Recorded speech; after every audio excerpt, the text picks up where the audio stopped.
তো আমি আছি এখন কুষ্টিয়ার পোড়াদহতে। আমার কর্মস্থল রাজশাহী থেকে ট্রেনে করে যাচ্ছি ফরিদপুরের ভাঙ্গা। যেহেতু আমার বাড়ি বরিশাল, সেহেতু সরাসরি কোনো ট্রেন যোগাযোগ নাই। ভাঙ্গা থেকে বাসে আবার বরিশাল যাব।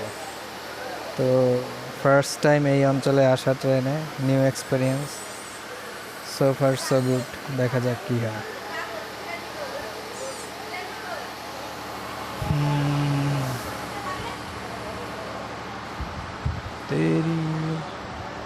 এখন ইঞ্জিন চেঞ্জ করে লাগানো হচ্ছে। আমরা আসলে যেই দিক থেকে রওনা দিয়েছিলাম তার ঠিক অপোজিটে এখন ইঞ্জিনটা লাগানো হচ্ছে।